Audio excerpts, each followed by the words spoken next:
Good morning. कसे आहे सगळे? एकदा मुल्ला नसरुद्दीनला मौलवी भेटतात बाजारात.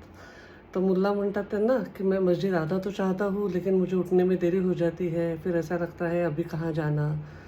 तर मौलवी म्हणतात ठीक है ना, मस्जिद नहीं आए तो भी चलता है. मग मुल्ला म्हणतात कि नहीं लेकिन जाना चाहिए, अल्लाह क्या सोचेंगे कि मुल्ला नसरुद्दीन कभी मस्जिद आते नहीं. तर ते म्हणतात हाँ वैसे भी ठीक है, आना भी चाहिए.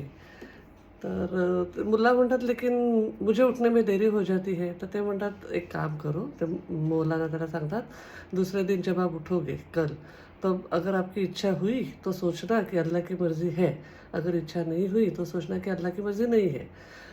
तर मुल्ला नसरुद्दीन म्हणतात लेकिन मुझे कैसे पता चलेगा कि अल्लाह की मर्ज़ी है कि नहीं है, मतलब मैं गलत तो नहीं सोचा. मग मौलाना म्हणतात एक काम करना, एक सिक्का लेना, उसे उछालना, अगर हेड आता है तो अल्लाह की मर्ज़ी है और अगर टेल आता है तो अल्लाह की मर्ज़ी नहीं है.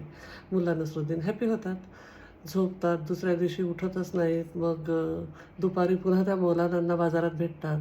मग ते मौलाना म्हणतात, "क्या हो गया? टेल आया था क्या?" तर ते मुल्ला नसरुद्दीन म्हणतात, "हाँ, लेकिन मुझे 17 बार सिक्का उछालना पड़ा था." आपण आपल्या मनासारखं वागायला पण परमात्म्याच्या याच्यावर खापरं फोडतो. म्हणजे आपण आपलं मन पहा कसं असतं. एकदा एक अमेरिकन ओनर असतो हॉटेलचा.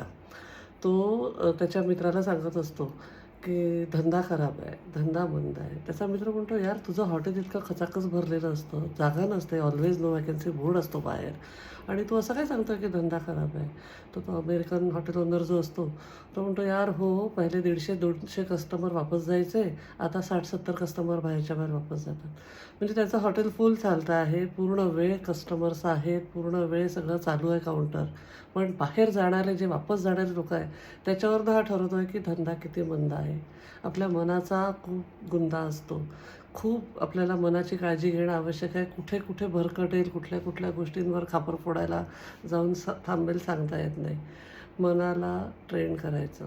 थोडंसं मेडिटेशन करायचं. एक आपण आजकाल खूप असं मेंटल हेल्थवर बोलतो, माइंडफुलनेसवर बोलतो.